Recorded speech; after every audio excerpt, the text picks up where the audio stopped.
भारत के 15वीं राष्ट्रपति द्रौपदी मुर्मू 19 अक्टूबर को मोतिहारी के महात्मा गांधी केंद्रीय विश्वविद्यालय के प्रथम दीक्षांत समारोह में शामिल होने के लिए आ रही हैं। बता दें कि उनकी ये यात्रा चंपारण का इतिहास बदल देगी। आजाद भारत के इतिहास में पहली बार राष्ट्रपति का बापू के कर्मभूमि पर आगमन हो रहा है। इसको लेकर सभी स्तरों पर तैयारियों को अंतिम रूप दिया जा रहा है। जिला प्रशासन अपनी तरफ से तैयारी में जुटी हुई है। गांधी ऑडिटोरियम तक विश्वविद्यालय के कर्मी से लेकर प्रशासनिक पदाधिकारी लगे हुए हैं। आइए हम बात करते हैं विश्वविद्यालय के मीडिया प्रभारी पवानेश से। जो रिपब्लिक 7 भारत, अभी मैं मोतिहारी के बापू सभागार में हूँ, यानी महात्मा गांधी प्रेक्षागृह मोतिहारी। 19 अक्टूबर को भारत के राष्ट्रपति महोदया द्रौपदी मुर्मू जी मोतिहारी आ रही हैं केंद्रीय विश्वविद्यालय के दीक्षांत समारोह में भाग लेने के लिए। और हमारे साथ हैं केंद्रीय विश्वविद्यालय के जनसंपर्क प्रकोष्ठ प्रभारी प्रोफेसर पवनेश जी। बात करेंगे हम लोग राष्ट्रपति महोदया मोतिहारी चंपारण की धरती पे कितना देर रुकेंगी और इस सभागार में क्या क्या कार्यक्रम होगा। भारत के इतिहास में आज़ादी के 75 साल बाद कोई आधिकारिक कार्यक्रम में, कोई सरकारी कार्यक्रम में पहली बार कोई राष्ट्रपति चंपारण की धरती पे आ रहा है। चंपारण वासियों में खुशी की लहर है और पूरी तैयारी जोर शोर से हो रही है। बात करेंगे। सर, बहुत स्वागत है आपका हमारे चैनल पे। जी, बहुत बहुत धन्यवाद। क्या क्या तैयारी है उस समारोह के लिए और केंद्रीय विश्वविद्यालय दीक्षांत समारोह में क्या क्या होने वाला है? जी, ये हमारे लिए बहुत हर्ष का विषय है कि भारत गणराज्य के माननीय राष्ट्रपति श्रीमती द्रौपदी मुर्मू जी 19 अक्टूबर 2023 को चंपारण की भूमि पे आ रही हैं। यहाँ पर स्थापित महात्मा गांधी केंद्रीय विश्वविद्यालय का प्रथम दीक्षांत समारोह है। इस विश्वविद्यालय को स्थापित हुए 7 वर्ष हो गए हैं, लेकिन ये पहला दीक्षांत समारोह है और ये हमारे लिए हर्ष का विषय है कि माननीय राष्ट्रपति जी ने अपनी सहमति दी है। इस कार्यक्रम में उनका 1 घंटे का कार्यक्रम यहाँ पर निर्धारित हुआ है, जिसमें अपना वो दीक्षांत भाषण देंगी और लगभग 1485 बच्चों को इस कार्यक्रम में डिग्री मिलेगी, जिसमें से 161 बच्चों को गोल्ड मेडल दिया जाएगा। माननीय राष्ट्रपति जी अपने हाथ से 10 बच्चों को गोल्ड मेडल प्रदान करेंगी, जिसको बोला जाएगा चांसलर गोल्ड मेडल। ये वो बच्चे हैं जिन्होंने यूनिवर्सिटी टॉप की है पिछले 7 वर्षों में और इन बच्चों ने रजिस्ट्रेशन करा लिया है, उन्होंने अपनी सहमति दे दी है, वो लोग आएंगे। ये कार्यक्रम का प्रारूप है। यहाँ पर सिर्फ 1 घंटे के लिए आ रही हैं? सिर्फ 1 घंटे के लिए आ रही हैं और इस 1 घंटे में कई सारा कार्यक्रम है। एसएसबी जो है, जिसको आप जानते हैं सीमा सुरक्षा जो बल है, उसका बैंड भी रहेगा। शोभा यात्रा जो निकलेगी वो बैंड उसमें अपना म्यूज़िक देगा, जिसको किंगफिशर बैंड कहा जाता है, उसका बैंड भी वहाँ पर रहेगा।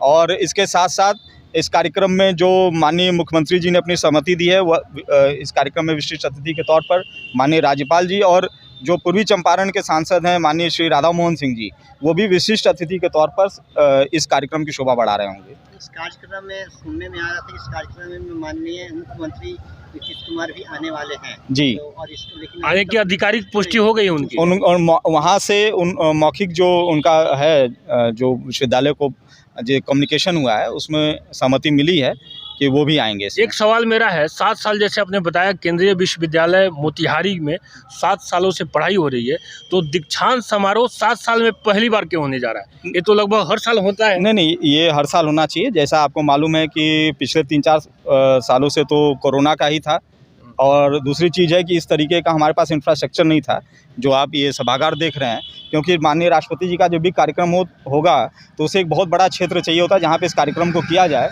तो अब ये बन गया है, तो मुझे लगता है कि इसके बाद से निरंतर हर साल इस तरीके के कार्यक्रम दीक्षांत समारोह होते रहेंगे। इस सभागार की 2000 कैपेसिटी है, बैठने की 2000 कुर्सियां हैं अंदर में, और ऐसे में राष्ट्रपति महोदया का कार्यक्रम है और उसमें बिहार के मुख्यमंत्री भी आने वाले हैं। तो बहुत सारे बच्चों के अलावा जो विशिष्ट अतिथि आ रहे हैं, उनको आप लोग कैसे समाज के भिन्न तबकों से कैसे उन लोगों का सिलेक्शन कर रहे हैं, कैसे पास मिलेगा उनको? जी, इस कार्यक्रम के लिए 21 समितियों का गठन हुआ है, जिसके लिए माननीय कुलपति जी ने अभी बैठक भी की है। जिला प्रशासन के साथ हम लोग का समन्वय भी हो रहा है लगातार, और उस समन्वय के साथ काम करें, क्योंकि सुरक्षा के सारे कारण हैं और कोई भी व्यक्ति जिसको पास नहीं मिलेगा वो इसमें एंट्री करने के लिए एलिजिबल नहीं होगा, उसको आना नहीं दिया जाएगा इसमें सुरक्षा कारणों की वजह से। चंपारण वासियों से मैं कहना चाहता हूं कि अगर आपको ये पास इस कार्यक्रम का नहीं मिलेगा तो आप यहाँ पे आने का प्रयास नहीं करें, क्योंकि बहुत सुरक्षा रहेगी और आपको पुलिस वाले, सुरक्षा बल वाले पकड़ के बाहर कर देंगे। तो इसलिए गैदरिंग मचाने की ज़रूरत नहीं है।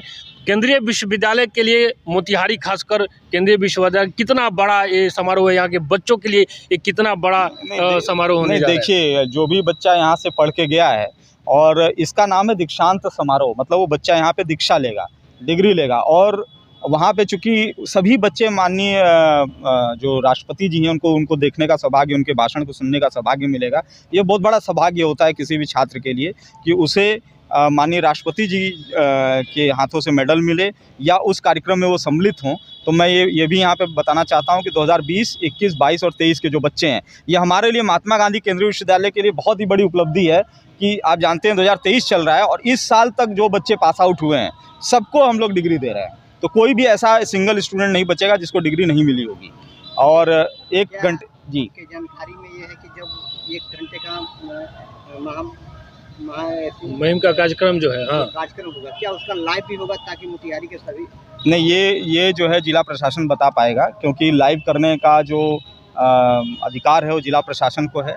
बहुत सारे प्रोटोकॉल्स हैं, उसको मैं यहाँ पे शेयर नहीं करना चाहूँगा। जो भी बच्चे यहाँ से पास आउट हुए हैं उनका परफॉर्मेंस बाहर कैसे, उनको जॉब की क्या मिल रहा है, मतलब पढ़ाई यहाँ पे और प्लेसमेंट की क्या सुविधा है? नहीं, जैसे मैं प्रबंधन विज्ञान विभाग से हूँ, MBA डिपार्टमेंट, फ्लैगशिप डिपार्टमेंट है। सबसे अधिक जो डिग्री मिल रही है वो MBA के बच्चों को मिल रही है यहाँ पर। मतलब अगर संख्या के बल के आधार पे देखा जाए तो कई बच्चों का प्लेसमेंट हुआ। आप लोग को इसका डिटेल शेयर किया जाएगा, और कुछ बच्चों का हम डिटेल शेयर भी नहीं कर सकते हैं क्योंकि वो ऐसी जॉब में हैं जो राष्ट्रीय सुरक्षा में लगे हुए हैं। हाँ, मोतिहारी महात्मा गांधी केंद्रीय विश्वविद्यालय के पास आउट विद्यार्थी भारत की सुरक्षा का भी काम देख रहे हैं, उस जॉब कर रहे हैं उस क्षेत्रों में, तो बहुत बड़ी बात है कि महात्मा गांधी के केंद्रीय विश्वविद्यालय के बच्चे अच्छा कर रहे हैं।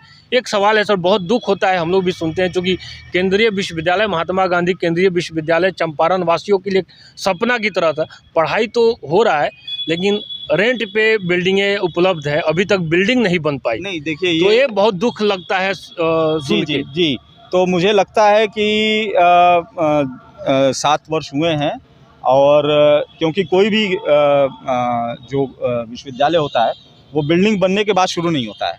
जब वो शुरू होता है उसके बाद बिल्डिंग बनती है। जैसे आप भी कई बार अपने किराए के मकान में रहते हैं और फिर उसके बाद ज़मीन खरीदते हैं और बनाते हैं। ये नियम तो नहीं है जैसे आप बता रहे हैं कि पहले किराए पे चलेगा तभी बिल्डिंग बनेगा, ऐसा कोई रूल नहीं है। नहीं, जहाँ तक मेरी जानकारी। मुझे लगता है कि अगर ऐसा हम लोग सोच रहे होते और ज़मीन का इंतजार करते तो अभी तक पढ़ाई नहीं हुई। हाँ। बहुत बड़ी बात आप बता रहे हैं कि अगर बिल्डिंग का मतलब देखा जाता कि बिल्डिंग तैयार हो जाएगा तभी हम पढ़ाई शुरू करेंगे, तो शायद केंद्रीय विश्वविद्यालय भी शुरू भी नहीं हो पाया होता। 7 साल हो गए। जी, मैं एक जो है इसको आप ऑफ द रिकॉर्ड इसको लेंगे कि बहुत जल्द का मतलब कि हो सकता है इसी माह में, अगले माह तक आप लोगों को इस संदर्भ में एक बड़ी खुशखबरी सुनने को मिलेगी। अच्छा, एक मेरा अंतिम सवाल रहेगा कि महात्मा गांधी केंद्रीय विश्वविद्यालय में जो भी सीट है, जो भी पढ़ाई होती है, उसमें चंपारण और खासकर बिहार के बच्चों के लिए कोई सीट रिजर्व रहता है क्या? नहीं, ऐसा तो मुझे नहीं लगता। जैसे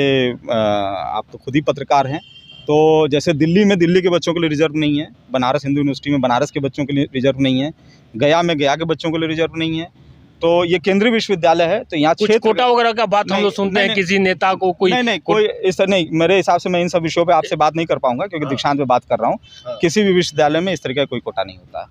उसमें सिर्फ जो भारत सरकार का SC, ST, OBC और AWS कोटा वही होता है। ये केंद्रीय विश्वविद्यालय है और इसमें सभी बच्चे, पूरे भारत के नहीं विश्व के बच्चों को आके पढ़ने का अधिकार है। जैसे यहाँ के बच्चों को विदेशों से भी बच्चे आके पढ़ सकते हैं। पढ़े हैं यहाँ पे, बुरुंडी से और बांग्लादेश से बच्चे गए हैं, उनको भी डिग्री मिल रही है इस बार। बहुत बड़ी बात है कि मोतिहारी के केंद्रीय विश्वविद्यालय में विदेश के भी बच्चे पढ़ के यहाँ से पास आउट हो चुके हैं। मैं एक जानकारी और देना चाहूँगा, जैसे यहाँ के बच्चे जाके दिल्ली विश्वविद्यालय में, JNU में सब जगह पढ़ते हैं। हाँ। और केंद्रीय विश्वविद्यालय है वो भी हैं, और वहाँ पर भी उनका हार्दिक हृदय से स्वागत किया जाता है।